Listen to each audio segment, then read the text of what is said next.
Let's get back to Choking on Halos, which is the album we're talking about, recorded by Leanne Kingwell in this very room. Track 3, Sunshine. The wonderful thing about that recording is that everyone who worked on this recording, I said to them one thing, is I want it to be compact. I want the recording to be just right here so that you can feel everything coming at you, almost to the point where it's just in your face continuously from beginning to the end. And everyone who worked on this vocal got it, totally got it. And that recording is just the most amazing little recording. Yeah. And so as far as a production and a producer and an engineer, I mean, that to me is like the consummate. I'm looking for something and I got it. Right. And doing that, as you know, in a studio even like this, it's a rarity. The title track from the album, Choking on Halos, track 4. It must be a good track if she's taken that name and called her album that. Do you think? Well, it's a great title. That's a really lovely recording. You know, it's just her vocal performance on that was just, that track was kind of the culmination of everything we tried to do and that I was trying to attempt, which is to build recordings that supported her as an artist. And that is the culmination of that. So you listen to that recording and all you hear is the vocal and the presentation of the song. But as you listen to it more and more and more, you realize how it's being supported, how that vocal was dressed. And it's a really lovely accomplishment. I remember getting a phone call from you one day saying, you must come up and listen to this song. And it was your Cleopatra.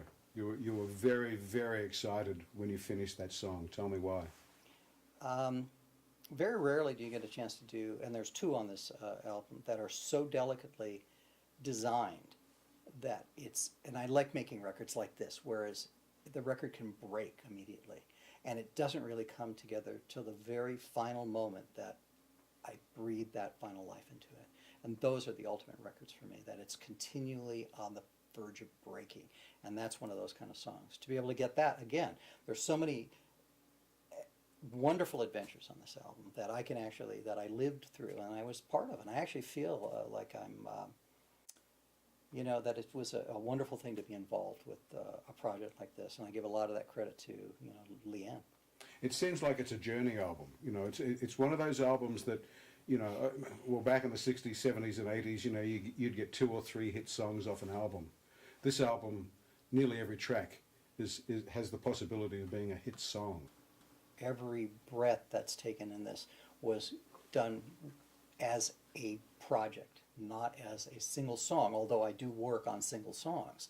But it was really designed to have a thread through it that would actually breathe an album concept, as opposed to, you know, just doing a song or having 5 producers working your record, you know, just pushing to get what everybo's thinking is a hit song, and usually missing the mark.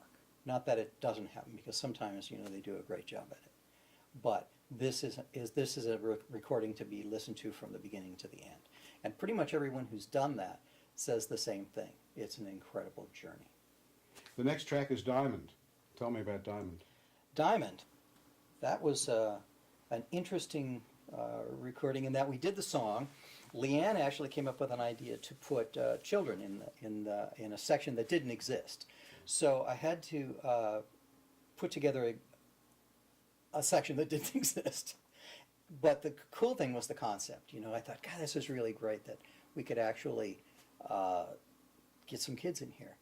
That turned out to be a little difficult because, you know, trying to get children to get into a studio to record, it's complicated because, you know, there's other issues. There's, you know, legal issues and a lot of different things. They say you should never work with children or dogs. Oh, I know. Damn good, aren't they? Sure shows all us up. But I actually got a hold of a lovely lady, Sharon, and got a group of inner city kids, which was just wonderful. They were so joyful. The parents showed up. They were fantastic. And the kids just did a great job. They did such a great job. But that song, you know, because it was kind of, it started and then it got reconstructed and reconstructed. What actually happened at a point, I actually listened to the song and I never was really, really happy with it because it didn't seem that it was that glued together.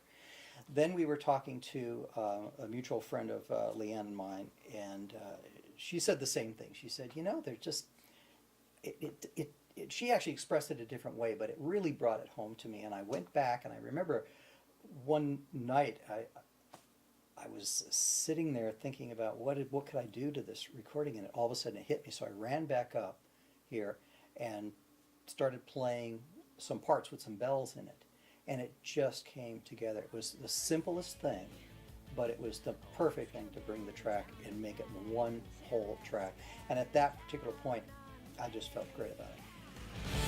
Slingshot attitude, I'm a catapult.